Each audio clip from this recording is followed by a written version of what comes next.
자, 안녕하세요. 반갑습니다. 6월 7일 주식 정리해드리는 주정남. 오늘도 해외 시장부터 먼저 정리해 보도록 하겠습니다. 일단 뉴욕 증시는 5월달 CPI 발표를 앞두고 관망세가 짙어진 가운데 이 중국의 코로나19 규제 완화 기대감 때문에 상승 마감하였습니다. 6일부터 펑타이브 전역과 창핑구 일부 지역을 제외하고 식당 내 식사를 허용하겠다라고 밝혔으며 이 학생들의 등교 수업은 13일부터 재개하기로 했는데요. 이 코로나19 감염자 증가로 문을 닫았던 관광지와 공원 등도 정원의 75% 수준에서 개방한다라고 밝혀 이 본격적으로 규제에 대한 완화를 차근차근 보여주는 것이 아닌가 생각을 해볼 수가 있겠습니다. 자, 그리고 중국 정부가 뉴욕에 상장된 기술 기업들에 대한 조사를 종료할 것이다라는 소식도 매우 긍정적으로 시장에 영향을 주는 걸 확인을 할 수가 있습니다. 이 중국 규제 당국이 디디추신과 풀트럭 얼라이언스 그리고 구직 사이트 보즈프란을 운영하는 칸준에 대한 조사를 마친 뒤 이르면 이번 주 이들에 대한 규제를 완화할 것이다라고 알려져 있고요. 이는 중국의 경기 둔화 우려가 커지는 가운데 중국 당국이 경기 촉진을 위해 강화했던 규제를 완화하고 있는 것이다라고 분석이 되기 때문에 이 이외에도 다양한 기업들에 대한 규제가 완화가 될 수 있다라는 걸 생각을 해보면서 한국 쪽에도 수혜를 받는 기업이 생기기에 요것들 하나씩 찾아보시면 좋을 것 같습니다. 자, 미국의 대중관세 완화 기대감도 커지는 모습이고 미국 상무부 장관은 철강, 알루미늄 등 주요 산업에 대한 관세 조정 계획은 없지만 가정용품이나 자전거 등 원자재를 제외한 완제품 같은 부분에 대한 관세 인하 조치는 타당한 측면이 있다라는 의견을 내놓으면서 이 부분 역시 인플레이션이나 경제 성장 부분에 신경을 쓰고 있다라는 걸 확인할 수 있겠습니다. 자, 국제유가는 WTI 기준 118.5불 마이너스 0.31% 하락 마감하였고 채권은 약세, 달러는 강세, 금 가격은 하락 마감하였습니다. 자, 그러면 뉴스들을 보면서 현재 시장에 어떤 뉴스들이 있는지 요거 하나씩 살펴보도록 할게요. 자, 미국 국채가 하락, CPI로 시선 이동, 이 중국 베이징 봉쇄 완화 기대, 이렇게 이야기가 나오고 있습니다. 오늘 CPI가 발표가 되다 보니까 요거 이제 어떻게 나올지 지금 시장의 관심도가 집중이 되고 있다. 이렇게 볼 수 있는데 최근에 이 미국 쪽의 고용이 이 ADP 말고 이 노동부가 발표한 그 고용이 되게 잘 나왔잖아요. 하다 보니까 국채 가격 다시 CPI가 이번에 생각했던 것보다 꺾이는 모습을 보여주게 된다면 아마도 금리 인상의 속도에는 이전에 빠르게 진행을 할 것이다라는 거에서 변동 없이 진행이 되지 않을까 생각을 해볼 수가 있을 것 같습니다. 그렇기 때문에 현재 5월 글로벌 공급망 압력 지수는 완화가 될 것이다라고 뉴욕 연은에서 의견을 밝혔습니다. 아마도 이 중국 쪽에서의 공장이 재개가 되는 것들이 긍정적인 영향을 주는 것이 아닌가 생각을 해볼 수가 있을 것 같은데요. 다만 조금 걸리는 부분이 있다면 생산을 많이 하겠지만 해운 같은 경우에는 배들의 숫자가 한정되어 있잖아요. 이게 본격적으로 공급량이 증가하는 연도가 23년이나 24년이다라는 얘기가 나오고 있는 가운데 지금 당장에는 공급 부족이 절대적이기 때문에 이게 과연 공장을 재개한다라고 해서 단기적으로 완화가 빠르게 될 것인가에 대한 부분은 의문을 갖고 지켜볼 수밖에 없지 않나. 이건 뭐 제 개인의 의견이긴 합니다만 여러분들 이런 의견도 있다라는 거 다시 참고하시면서 보시면 좋을 것 같고요. 자, 그다음으로 일단 JP 모건 같은 경우에는 경기 침체가 일어나지 않을 것이다라고 이야기를 했습니다. 골드만삭스 역시도 경기가 눈에 띄게 둔화는 하겠지만 침체는 피할 것이다라고 이야기했는데 얼마 전에 이 JP 모건 CEO도 그렇고 지금 유명 펀드 매니저들도 그렇고 침체 가능성에 대해서 완벽하게 배제를 해서는 안 된다라는 의견들을 내놨습니다. 그러다 보니까 일단 요거는 실질적으로 나오는 지표들을 봐가면서 대응을 해야 되지 않을까. 이 양 방향에 대해서 모두 다 이제 생각을 하면서 대응하는 전략이 가장 중요해 보인다라고 말씀을 드릴 수 있을 것 같네요.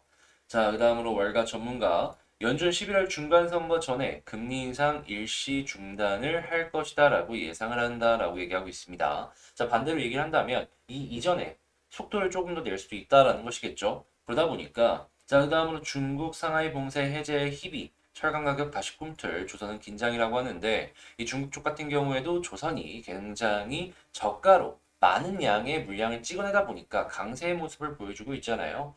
하다 보니 이 조선 쪽은 긴장한다라는 것이고 당연히 사용량이 증가할 수밖에 없으니 철강 가격은 꿈틀할 것이다 라고 이야기하는 걸 확인을 할 수가 있습니다. 당연히 이 외에도 수급을 다시 수혜를 받는 기업들은 많이 생길 수밖에 없겠죠. 그러니까 요거는 조금 피해를 입을 기업이 있다면 수혜를 입을 기업들인 있다라고 나눠서 한번 생각을 하시면서 한국 기업들 주목을 해보시면 좋을 것 같습니다. 자, 이렇게 시장 정리에 대해서 한번 싹 분석을 해봤는데 도움이 되었다라고 생각을 하시는 분들은 구독과 좋아요 한 번씩 눌러주시고 방금 말씀을 드린 내용들 같은 경우에는 이 아침에 이렇게 시장 정리 먼저 올려드린다라는 거 그리고 이 이외에도 도움이 될 수 있는 공부될 만한 내용들 꾸준하게 올려드리고 있으니까 이런 것들 보고 싶다라고 생각하시는 분들 역시도 이 텔레그램 공부방에 들어오시면 되겠습니다. 자, 그러면 개별 종목 보도록 할게요. 자, 안녕하세요. 반갑습니다. 제가 이번에 가지고 온 종목은 대한전선 가지고 왔습니다. 일단 대한전선 같은 경우에 최근에 이슈들 때문에 약간 올라가는 모습을 보여주다가 조정이 나오고 있죠. 한데, 뭐 그렇게까지 지금 걱정을 할 필요가 있을까라고 저는 생각을 합니다. 뭐 때문에 그런지 하나씩 살펴보도록 하겠습니다. 일단 제일 먼저 그동안 대한전선 같은 경우에는 원전에 대한 기대감 때문에 전선 사용량이 증가할 수 있겠다라는 테마로 올라가는 모습을 보여줬어요. 한데 지금 보시면 전기차 확산 이야기도 나오고 있는 걸 확인을 할 수가 있습니다. 아무래도 이 전기차가 전자제품의 성격이 강하다 보니까 이 전선의 사용량이 증가할 것이다라는 걸 기대를 할 수가 있겠는데 솔직히 이게 사용이 된다라고 해서 그렇게까지 큰 매출을 발생을 시킬 수 있을지에 대해서는 약간 뭐 도움 되겠지만 이걸로 막 급등한다. 그건 아닐 것 같고 지금 여기서 봐야 되는 핵심이 뭘까를 생각을 해본다면 해외 쪽에서의 해상풍력과 아까 봤던 이 태양광입니다. 왜 태양광이다라고 말씀을 드리냐면 이게 설치를 이렇게 하잖아요. 해서 이제 여기서 발생을 하는 전기를 가지고 사람이 사용을 한다라고 생각을 할 수가 있는데 생각했던 것보다 발전량이 이게 많습니다. 이게 밖으로 팔아도 쏠쏠할 정도로 발전량이 생각보다 많이 나와요. 그러면 이 발전량을 어떻게 할까요? 외부로 팔겠죠. 그러면 이 외부를 파는데 뭐가 들어갈까요? 전선이 필요합니다. 근데 이 태양광 이 발전을 더욱더 지원을 하기 위해서 미국 정부가 괜찮은 모습들을 보여주고 있고 이게 이번 기회에 이게 2년 정도 이어간다라고 하거든요. 야, 이거 해야 되겠다라고 생각하는 사람들 많지 않을까요? 그러면 풍력뿐만 아니라 태양광 쪽에서의 이 전선 사용량 증가를 우리는 기대를 해볼 수가 있다라는 거예요.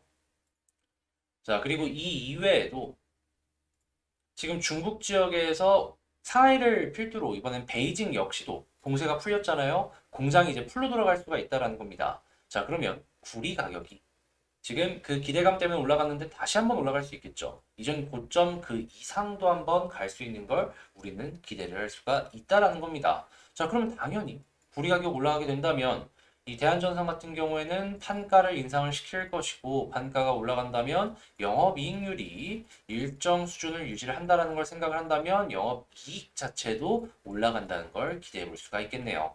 자, 그러면 대한전선 같은 경우에는 이렇게 흐름들로만 놓고 봤을 땐 매우 좋다라는 걸 생각해 볼 수 있는데 야, 이거 여기서 조금 조정이 나온다라고 해서 그렇게까지 걱정할 필요가 있을까요? 저는 그거는 그렇게까지는 없다라고 봅니다. 물론 많이 팔았어요, 여기서. 네, 그렇긴 한데 그 이전에 사놓은 물량들도 꽤 있기 때문에 일단 연기금이 꾸준하게 사모으는 모습을 보여주게 된다면 일단 보는 것도 괜찮아 보이고요. 자, 그리고 여기서 다시 한번 행보를 해주는 모습이 이 과거랑 연동이 돼서 보여주게 된다면 나중에 힘 좀 모으고 추가적인 상승도 충분히 가능할 것이다라고 생각해 볼 수 있을 것 같습니다. 자, 그러면 차트를 한번 보게 된다면 여기서는 어떤 걸 보면 좋을까? 이 추세 라인은 받겠잖아요. 그러면 이제 매물대를 조금 중점적으로 봐야 되는데 일단 지금 가장 두터운 매물대라고 할 수 있는 부분을 한 번, 두 번 지금 소화를 했습니다. 자, 그리고 21선 여기를 아래에 깔고서 우상향하는 모습을 보여주고 있죠. 하면은 지금은 만약에 보게 된다면 단순하게 21선 아래로 안 빠지는 모습을 보여주게 된다면 그러면 나쁘지 않다. 생각하는 걸 첫 번째로 놓고 보고 그리고 여기서 만약에 다시 한번 고점을 뚫고 이 매물대를 완벽하게 소화하는 모습을 보여주게 된다면 다음번 매물대는 한 3,000원 조금 아랫부분에 많이 쌓여 있으니까 이 윗부분에 많이 쌓여 있으니까 이 아랫부분까지는 이렇게 퉁 하고 튕겨 올라가는 걸 기대해 볼 수 있을 것 같습니다. 자, 그러면 방금 말씀드린 내용들을 가지고 총정리를 한번 해보자면 일단 업황 자체가 좋다 하다 보니까 21선 위에 있는 모습을 계속해서 보여주게 된다면 지금 당장은 일단 이 추세가 꺾인 것이 아니니까 편안하게 보고 있다가 이전 고점 여기 딱 뚫어준다? 그러면 매물대를 뚫는 거니까 다음번 매물대 아래인 3,000원 아래까지 상승하는 그림을 기대해보자 라고 말씀을 드리면서 이 대안전선 마칠 수 있겠습니다. 자, 최근에 이 시장이 굉장히 안 좋다 보니까 많은 분들께서 힘들어 하시는 거 압니다. 근데 이렇게 안 좋은 시장이 있다가도 좋은 시장이 오는 게 이 주식시장이잖아요. 하다 보니 그 잘 버텨가면서 좋은 결과물 만들어 나가셨으면 좋겠고요. 전 다음에 더 좋은 영상으로 다시 찾아뵙도록 하겠다 말씀드리며 영상 여기서 마치도록 하겠습니다. 자, 영상 끝까지 시청해주셔서 감사드리고요. 전 이상 주식 정리해드리는 주정남이었습니다.